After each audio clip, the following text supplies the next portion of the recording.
Hello everyone. Today we are going to start question number 15. In this question, some important transaction is given. Provide depreciation on furniture rupees 50,500 and machinery 2000. अब ये portion जो बना वो किसका है? Depreciation adjustment entry बताई थी आपको. Received case rupees 1000 for bad debts return of. Bad debts का एडजस्टमेंट बताया हुआ है.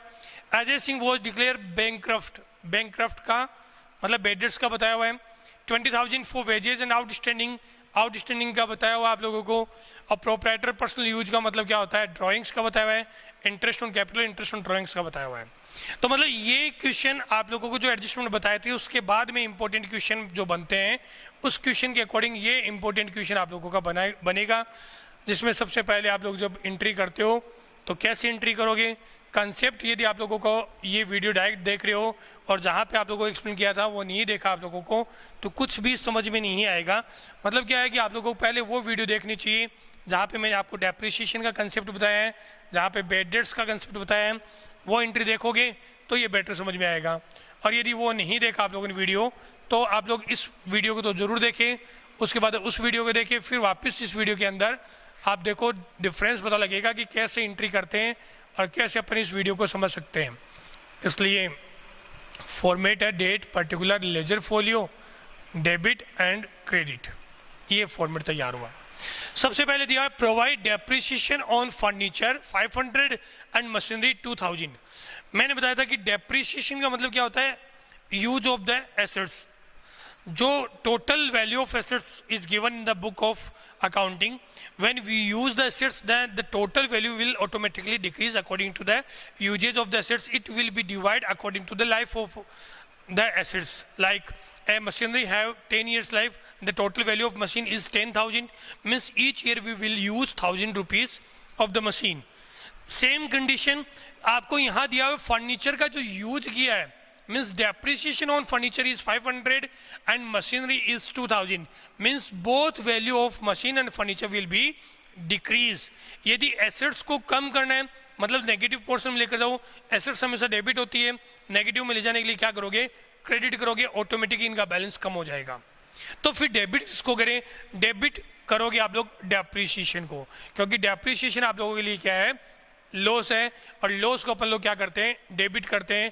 यहाँ फर्स्ट ट्रांजेक्शन हुआ, आप एंट्री करोगे, डेट वगैरह नहीं दी, 1 2 3 4 5 है तो उसके अकॉर्डिंग एंट्री करेंगे. आप एंट्री करोगे depreciation account DR, depreciation account DR debit to. किस पे डेप्रिसिएशन लगा? फर्नीचर पे लगा और मशीनरी पे लगा. Then to furniture account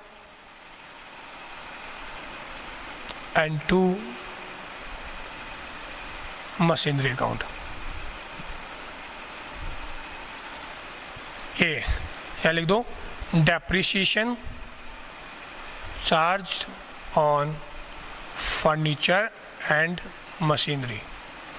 means depreciation आप लोगों ने क्या किया? फर्नीचर और मशीनरी पे चार्ज किया है. डेप्रिसिएशन टोटल हुआ 2500. कैसे हुआ? फर्नीचर का तो है 500 और मशीनरी का है 2000. दोबारा देखिएगा इस कंसेप्ट को कैसे बताया आप लोगों को. जब कंसेप्ट बताया था तब आप लोगों ने कहा था मैं जिस हमारी मशीनरी परचेज करते हो आप क्या एंट्री करोगे? आप एंट्री करोगे machinery account DR to cash account. इसका मतलब क्या हुआ कि आप लोगों ने 2 लाख रुपए की मशीनरी परचेज कर ली. अब मशीन परचेज की तो मशीन की वैल्यू अपने अकाउंट में बढ़ी क्योंकि मशीन आई और तो आप लोगों ने 2 लाख रुपए को मशीन को डेबिट कर दिया. उसके बाद आप लोग मान लीजिए 50,000 की मशीन को सेल कर दिया, आपने एंट्री करोगे cash account DR to machinery account. Entry क्या हुई? Machinery account. यहाँ आप लोगों ने 50,000 की मशीन सेल कर दी, अब मशीन को क्रेडिट किया. इसका मतलब मशीन क्या होगी? 50,000 क्रेडिट होगी, मतलब वैल्यू कम होगी. अब मशीन की वैल्यू कितनी रहेगी? 150 ही रहेगी अपने पास में.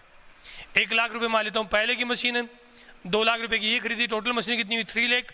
50,000 की सेल कर दी तो वैल्यू कितनी रहेगी? 2,50,000 रहेगी. अब कहने का मतलब क्या है? आपने मशीन को क्रेडिट किया कम करने के लिए, मशीन के बैलेंस को कम करने के लिए। अब कम तो करोगे लेकिन सेल नहीं की, कैश नहीं आएगा। कम किया है लेकिन लगा क्या है, डेप्रिसिएशन लगा, उसका यूज किया, इसलिए वैल्यू कम हुई है। आपने क्या किया, मशीन को तो क्रेडिट ही किया है लेकिन डेबिट इसको किया डेप्रिसिएशन को। ऐसे ही मशीन की बजाय फर्नीचर की बात हुई तो आपने कम किसको किया, फर्नीचर को, तो फर्नीचर क्रेडिट हो गया, डेबिट किसको किया, डेप्रिसिएशन को। तो एंट्री क्या बनी, depreciation account DR, furniture account DR to machine, sorry depreciation account DR to furniture and to machine, ये आप लोगों की एंट्री बनी। चलो नेक्स्ट बात करें, next point, received cash 1000 for bad debts that is return of last year. एक बंदा था, वो लास्ट ईयर पेमेंट मांग रहे थे कुछ रुपए, 1000 रुपीज़, उसने देने से मना कर दिया। अपन ने जब कोई पेमेंट रिसीव नहीं हो सकता तो मैंने डेटर्स की कैटेगरी बताई थी, गुड डेटर, बेड डेटर और संडे डेटर। उनसे अमाउंट नहीं आएगा, बेड डेट्स कर दिया, बेड डेटर में उसको डाल दिया अपन ने। अब वो पेमेंट अपन को मिल चुका है, रिसीव किया है। जब बेड डेट्स में ऑलरेडी पेमेंट अपन डाल चुके हैं और कैश अपन रिसीव कर रहे हैं, कैश बिजनेस में आया, आप हमेशा करोगे कैश आता तो डेबिट करते हो, आप करते हो cash account D R, cash account DR, debit किया। आया किससे, उस बंदे से आया जो बंदा ऑलरेडी बेड डेट्स हो चुका है। मतलब यदि आप लोगों ने एक्स को गुड सेल किया, आप करोगे X account DR to sales account. फिर एक्स ने पेमेंट देने से मना कर दिया, आप क्या करोगे, bad debts account DR to X account. मतलब एक्स का अकाउंट तो आप लोगों ने क्लोज कर ही दिया, क्रेडिट कर दिया, यहाँ डेबिट था यहाँ क्रेडिट, मतलब एक्स का अकाउंट क्लोज। अब इसका एक्स का बैलेंस कहाँ चला गया, ये चला गया बेड डेट्स में। अब इस पेमेंट इस बंदे से रिसीव हो रहा है तो एक्स का नाम नहीं कर सकते आप, तो आप क्या करोगे, बेड डेट्स से पेमेंट आया है उसको बोलते हैं bad debts recover, to bad debts recover account, cash received from bad debt recovered person, या cash received from already declared bad debts in last year. किससे रिसीव हुआ, वो पर्सन जो लास्ट ईयर क्या हो गया, बेड डेट्स डिक्लेयर कर चुके अपन उससे। तो इस तरीके से आप इसका नरेशन लिखोगे और 1000 रुपीज़ से इसकी एंट्री होगी। दो आप लोगों को पॉइंट बताए। थर्ड देखिएगा, थर्ड है 20,000 अजय सिंह वॉज डिक्लेयर बैंकक्रफ्ट। अजय सिंह क्या हो गया, बैंकक्रफ्ट हो गया। बैंकक्रफ्ट होने का मतलब होता है दिवालिया होना, दिवालिया होना, बैंकक्रफ्ट होना एक ही बात है। इंसॉल्वेंट होना भी इसी को बोलते हैं। ही और 2500 to us, nothing could be recovered from his assets. Ajay Singh से 1 रुपया भी नहीं मिला, जबकि उससे अपन को कितने रुपए लेने थे, 2500 रुपीज़ उससे लेने थे। देखो सिंपल समझा रहा हूँ, मान लो कि आप लोगों ने ये सारे पोर्शन भूल जाते हैं। आप लोगों ने क्या किया, अजय सिंह को गुड सेल किया, गुड सेल करोगे आप एंट्री करोगे Ajay Singh account DR, Ajay Singh account DR to sales account. Credit में गुड सेल किया होगा, मान लेता हूँ 2500 का आप लोगों ने उसको गुड सेल कर दिया, ठीक है। फिर कुछ टाइम बीती और अजय सिंह से आपको रुपया लेना था। यदि रुपया आता तो आप क्या एंट्री करते, कैश अकाउंट डीआर, आता तो करते cash account DR to Ajay Singh account, ये एंट्री करते जब कैश आता तो। अब अजय सिंह कह रहा है कि भाई मेरे पास में पेमेंट नहीं है। पेमेंट नहीं है का मतलब क्या है कि उस पर कोई बहुत सारे बंदे पैसे मांग रहे होंगे, केस किया होगा और कोर्ट ने डिक्लेयर कर दिया कि वो इंसॉल्वेंट है। यदि कोई पर्सन इंसॉल्वेंट हो जाता है तो उससे अपन लोग केस रिसीव कर भी नहीं सकते, उससे रुपए नहीं मांग सकते। ऐसी कंडीशन में आप सोच रहे होंगे तो फिर तो फ़ायदा है, जिनसे रुपए लेना हो सबसे रुपए इकट्ठा कर लेते हैं फिर इंसॉल्वेंट हो जाते हैं। नहीं, नुकसान भी है। नुकसान क्या है, वो कभी कोई एग्रीमेंट नहीं कर सकता, कभी कोई कांटेक्ट नहीं कर सकता। वो एक पशु की तरह सिर्फ खाना खाना और आराम करने के अलावा कुछ नहीं कर सकता। एग्रीमेंट ही साइन नहीं कर सकता, कहीं जॉब नहीं कर सकता, कहीं बिजनेस नहीं कर सकता, अपने प्रोफेशन की प्रैक्टिस नहीं कर सकता, अपने नाम पे कोई लैंड परचेज नहीं कर सकता, मतलब कहीं एग्रीमेंट ही नहीं कर सकता। इवन अपन जहाँ जहाँ एग्रीमेंट होते हैं, होटल में जाते खाना खाते, तो वो बंदा भी वहाँ जाकर ऑर्डर देकर खाना नहीं खा सकता, क्योंकि उसका एग्रीमेंट कैंसिल हो जाता है, एग्रीमेंट पावर नहीं रहता। तो इसका मतलब बाद में वो बंदा एक जैसे पशु होते हैं वैसे रहता है, तो उसका मतलब गाय भैंस बकरी बनने से अच्छा है कि अपना पेमेंट हो वो पेमेंट करे। इसलिए कहने का मतलब क्या हुआ, कैश अकाउंट या टू अजय सिंह ये एंट्री करते जब कैश रिसीव होता। अब अजय सिंह ने तो मना कर दिया, तो उसकी एसेट्स को अपन बैलेंस शीट में रखकर भी क्या करेंगे, अपन कहेंगे अजय सिंह के 2,500 रुपये मांग रहे हैं। अरे अजय सिंह तो दे ही नहीं रहा है, कहाँ से उसके बैलेंस आप शो कर रहे हो कि उसके इतने रुपए, उसके इतने, फायदा ही नहीं है क्योंकि उसका रुपया तो आने वाला नहीं है। तो उसके अकाउंट को अपन को क्या करना पड़ेगा, क्लोज करने के लिए यहाँ डेबिट था, मैं यहाँ क्या कराऊँ, इसको क्रेडिट कराऊँ, Ajay Singh debit Ajay Singh credit 2500 account settle. तो डेबिट किसको करे, बैंकक्रफ्ट हो गया मतलब रुपया नहीं आएगा, तो किसको डेबिट करोगे, बेड डेट्स अकाउंट दिया टू अजय सिंह। क्या एंट्री होगी, 3rd नंबर पे बेड डेट्स अकाउंट दिया to Ajay Singh account, bad debts account दिया to Ajay Singh account.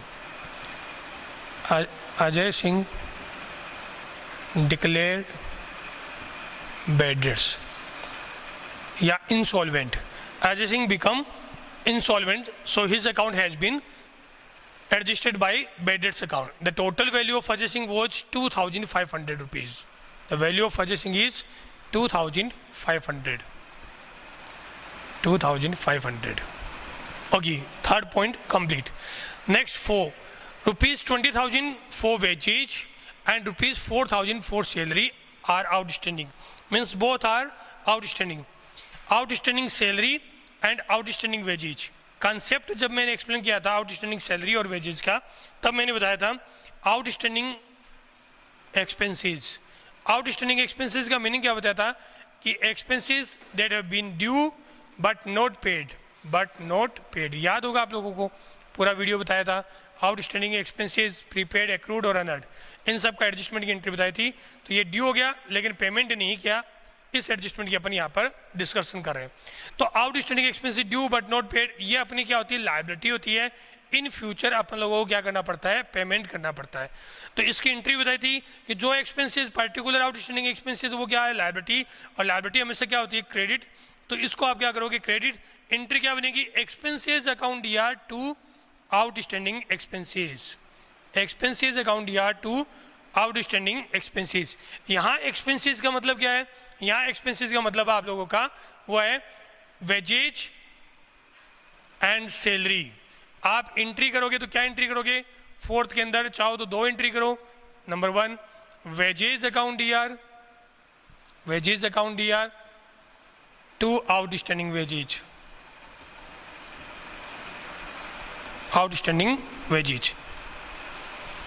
Number 2 salary account DR to outstanding salary. मतलब जो पॉइंट है उस पॉइंट के अकॉर्डिंग आप लोगों को करना है।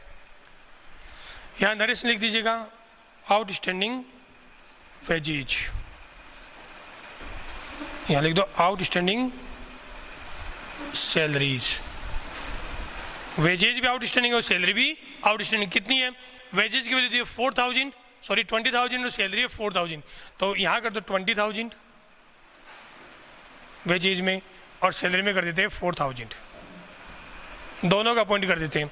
आप चाहो तो दोनों की कंबाइंड एंट्री भी कर सकते हो, प्लस दोनों की कंबाइंड एंट्री का मतलब क्या हुआ कि वेजेज आउटस्टैंडिंग और सैलरी आउटस्टैंडिंग दोनों को कंबाइंड में शो कर सकते हो।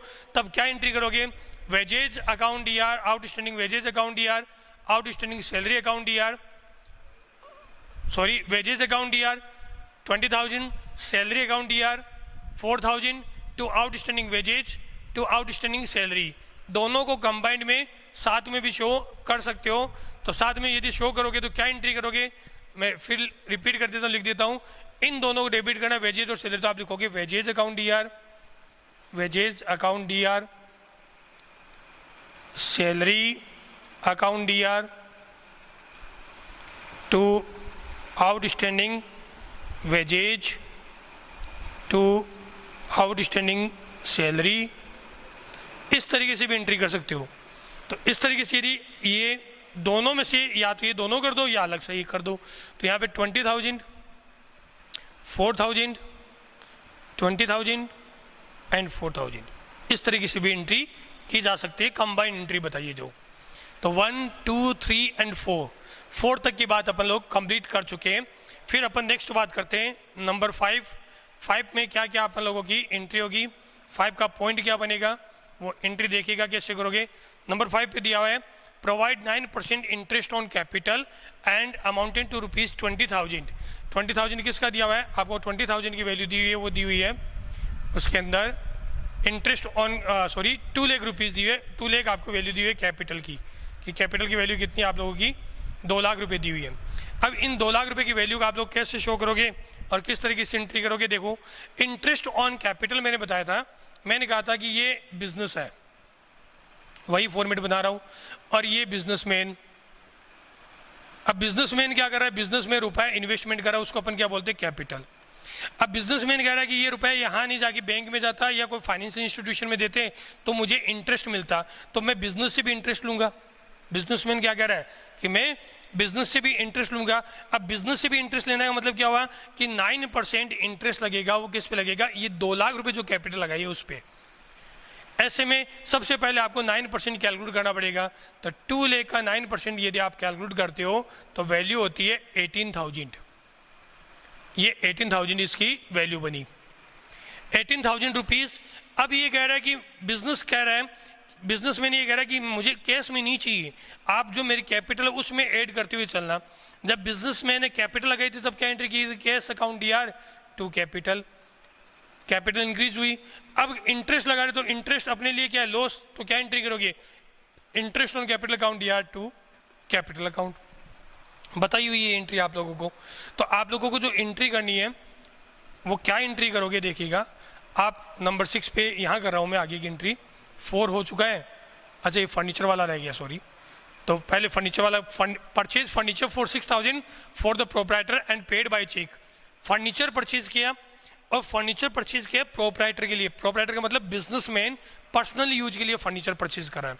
अब पर्सनल यूज के लिए फर्नीचर परचेज करने का मतलब क्या हुआ कि वो अपने घर पे लेकर जाएगा, प्रोप्राइटर के लिए। तो जो बिजनेस यूज के लिए नहीं है, घर पे जा रहा है, पेमेंट अपन कर रहे हैं, तो वो उसका ड्राइंग्स माना जाएगा। आप एंट्री करोगे ड्राइंग्स अकाउंट DR 5 नंबर पे मैं एंट्री कर रहा हूँ, drawings account DR, drawings account DR। और पेमेंट कहाँ से हुआ, चेक के थ्रू हुआ है। चेक का मतलब क्या आएगा, बैंक टू बैंक अकाउंट। यहाँ नरेशन में आएगा कि फर्नीचर परचेज फॉर प्रोप्राइटर और वैल्यू शो कर दोगे 6,000। ठीक है, यदि प्रोप्राइटर लिखा हुआ नहीं होता तो फिर बिजनेस के लिए आता, फिर furniture account DR to bank होता। अब अपने पास में तो आया नहीं तो फर्नीचर का बैलेंस अपन क्यों इंक्रीज करे। फर्नीचर डेबिट करने का मतलब क्या हुआ कि बिजनेस का फर्नीचर इंक्रीज होगा, जबकि वो तो हुआ ही नहीं, वो तो घर पे गया है, प्रोप्राइटर का है फर्नीचर। प्रोप्राइटर और बिजनेस दोनों अलग अलग है। प्रोप्राइटर का है तो मतलब उसके घर पे है, और बिजनेस का होता तो फिर बिजनेस के नाम से शो करते, फिर वो प्रोप्राइटर का नहीं होता। 6 नंबर पे इंटरेस्ट ऑन कैपिटल का अभी बताया था कि इंटरेस्ट ऑन कैपिटल बिजनेस पे कर रहा है और आप बिजनेस के अकाउंटेंट हो, इसका मतलब आप लोगों को क्या हुआ, आप लोगों को लॉस हुआ। लॉस हमेशा डेबिट होता, आप एंट्री करोगे interest on capital account DR, interest on capital account DR to किस में ऐड होगा, कैश में नहीं दे रहे हो तो टू कैपिटल अकाउंट। मतलब कैपिटल पहले 2 लाख रुपए थी, अब इस पे 9% इंटरेस्ट 18,000 रुपये और ऐड कर दोगे तो कैपिटल कितनी हो जाएगी, 2 लाख प्लस 18,000 मीन 18,000 अपना ये इंटरेस्ट ऑन कैपिटल। ध्यान रखना इंटरेस्ट ऑन कैपिटल की जो एंट्री होगी क्या होगी, interest on capital account DR to capital account. इस तरीके से आपको इंटरेस्ट ऑन कैपिटल की एंट्री करनी है। इंटरेस्ट ऑन कैपिटल की एंट्री के बाद एंट्री करोगे इंटरेस्ट ऑन ड्राइंग्स 7 नंबर पे। इंटरेस्ट ऑन ड्राइंग्स की जिस तरीके से कैपिटल की एंट्री हुई थी उसी तरीके से ड्राइंग्स की एंट्री होगी। ड्राइंग्स बिजनेसमैन बिजनेस से पैसा विड्रॉ कर रहा है, बिजनेस उसको पैसा दे रहा है। अब बिजनेस भी क्या कह रहा है कि जिससे आपने कैपिटल पे इंटरेस्ट लगाया है वैसे मैं भी आप जो विड्रॉ करके जा रही हो उस पर इंटरेस्ट लगाऊंगा, मतलब उसे क्या कहा, इंटरेस्ट ऑन ड्राइंग्स। अब बिजनेस को तो इनकम होगी उस रुपए पे, तो ये इसके लिए क्या होगा, इनकम होगा। जैसे कैपिटल का इंटरेस्ट कैपिटल में ऐड हुआ वैसे ही ड्राइंग्स का इंटरेस्ट ड्राइंग्स में ऐड होगा। ड्राइंग्स डेबिट होती है तो एंट्री क्या होगी, ड्राइंग्स